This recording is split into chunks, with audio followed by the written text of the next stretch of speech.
होणारी शेती फक्त पावसाळ्यापुरतीच होती. काय करायला लागेल?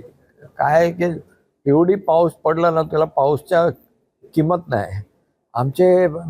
मराठवाड्यामध्ये एवढा कमी पाऊस पडतो की कसा एक एक एक एक ड्रॉप वाचवायचं हे खूप इम्पॉर्टंट आहे. पण जे ते मॉडेल तिथे केलेलं आहे, आज जे राजेंद्र सिंगजी पण बोलले, हा सगळं मॉडेल इथे वापरायला पाहिजे.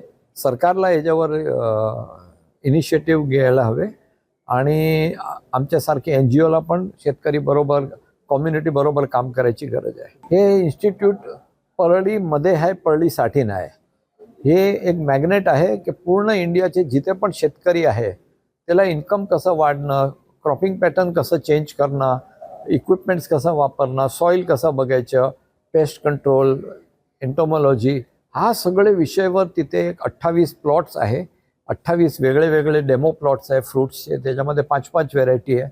हे सगळं शेतकरीला कसं काही नॉलेज शेतकरीला KVK वगैरेमध्ये देत नाही. आम्हाला वाटलं की हे सगळे गॅप्स जे आहे आम्ही भरून देऊ, असं एक फर्स्ट इन्स्टिट्यूट केलेलं आहे. आणि आमची इच्छा आहे की हर राज्यामध्ये आणि हर एक जिल्ह्यामध्ये आपल्याला असं एक करायला हवं आहे. हे इमॅजिनेरियम आमच्या मित्राचं आहे आणि त्यांनी आम्हाला दिलं होतं की तुम्ही इथे कॉन्फरन्स करा आणि इंडियाचे मोठे मोठे इंडस्ट्रियलिस्ट, बिझनेसमॅन हे सगळे आमचे सपोर्टर आहे GVTचे पूर्वीपासूनच आहे. आणि GVT शेतकरीसाठी काम करतो मराठवाड्यामध्ये, पालघरमध्ये आणि सोलापूर आणि वगैरे महाराष्ट्रामध्ये आम्ही 14 जिल्ह्यामध्ये काम करतो. तो आज आम्ही क्रॉसरोडवर आहे की हा साईड घ्यायचं, स्मॉल इन्क्रिमेंटल चेंजेस करायचं की मोठा जंप मारून एक्सपांड करायचं. हा डिस्कशनसाठी माझं डोक्यात पण नाही की एक्झॅक्टली काय करायला हवं.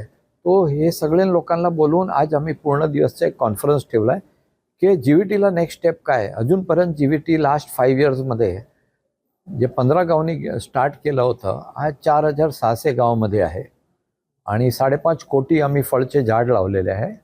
आणि टाटा इन्स्टिट्यूट ऑफ सोशल सायन्सच्या रिपोर्ट मध्ये लिहिलेलं आहे की जे 38,000 रुपया वर्षाचे कमवत होते ते आज 3,93,000, 10 पटपेक्षा जास्त इन्कम झालेली आहे.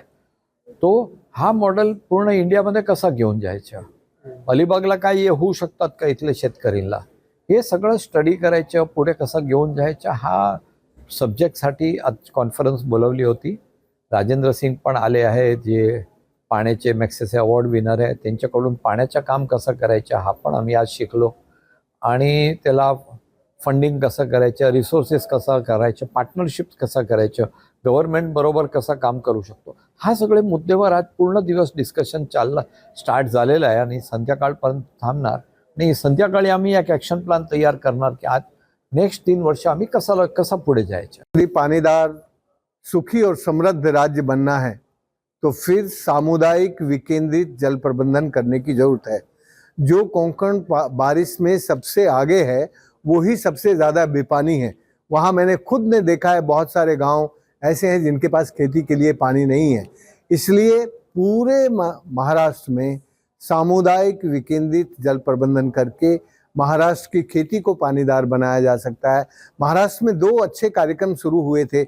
एक का नाम था जल साक्षरता अभियान, दूसरे का नाम था चला जानू या नदीला. लेकिन सरकारों की प्राथमिकता अच्छा शुरू करके फिर उसको अच्छे से चलाना, अच्छे से प्राथमिकता में आगे बढ़ाना, ये सरकारों की जिम्मेदारी जब नहीं रहती है तब ये काम बिगड़ते हैं. नहीं तो महाराष्ट्र सरकार दूसरे राज्यों के मुकाबले ज़्यादा समझदार राज्य है, जहाँ पर कुछ नए इनिशिएटिव लेकर अच्छे काम करने की कोशिशें होती हैं. अभी यहाँ हमारे मित्र मयंक ने एक कृषि कुल शुरू किया है. वो एक सामुदायिक काम है, समाज मिलके कैसे उसको अच्छे से कर सकते हैं. ऐसे काम हर ब्लॉक के लेवल पर, हर गांव के लेवल पर होने की ज़रूरत है. ये काम होंगे तो फिर आपका राज्य पानीदार बनेगा. क्या आपको लगता है? मी अगोदर पारंपरिक शेती करत होतो. पारंपरिक शेती करत असताना आम्हाला पाण्यामुळं भरपूरच अडचण यायची, पाणी आणि लाईट नसल्यामुळं. पण 2018 रोजी मयंक गांधी सरांचं आमच्या गावी आगमन झालं. त्यानंतर त्यांनी आम्हाला विचारलं की बाबा तुम्हाला नेमकी अडचण काय आहे, शेतकरी का सुधारत नाही. तर आम्ही त्यांना सुरुवातीला सांगितलं आमच्याकडे सर पाण्याचाच प्रॉब्लेम आहे. तर सरांनी पाण्यावर काम करायला चालू केलं. जसं की नदी, पापनाशी नदी म्हणून आहे, त्या नदीवर त्यांनी काम केलं. छोटे छोटे तलाव घेतले, बंधारे घेतले आणि 200-200 फुटाचे बोरवेल घेतले, जेणेकरून जे पुराचं पाणी वाहून जात होतं ते पाणी जमिनीमध्ये मुरल्या गेलं आणि आमच्या जी विहिरी बंद पडल्या होत्या त्या आमच्या पुनर्जीवन झालं विहिरीचं.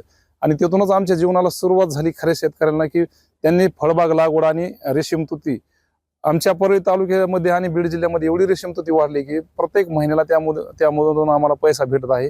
आणि आमचं आज शेतकऱ्यांकडे असं झालं की प्रत्येक महिन्याला पैसा येत असल्यामुळं सर्व्हिसदार जसा आहे तसा आम्हाला प्रत्येक महिन्याला पैसा येतो आणि आम्हाला 12 महिने पैसे खर्चायला भेटतात. आणि ह्यातूनच आमचं जीवनमान उंचवले. आणि आम्ही जे आज केलंय ते आमचं पूर्वीचं घर कुडाचं होतं, आज आमच्याकडे एक बंगला आहे, गाडी आहे, 2 टू व्हीलर आहेत आणि आमचे मुलं जे आहेत ते चांगल्या शाळेमध्ये शिकायला जात आहेत. हे जे झालंय ते सर्व आमचं आधुनिक पीक पद्धतीमुळेच झालंय आमचं. एबीपी माझा, उघडा डोळे बघा नीट.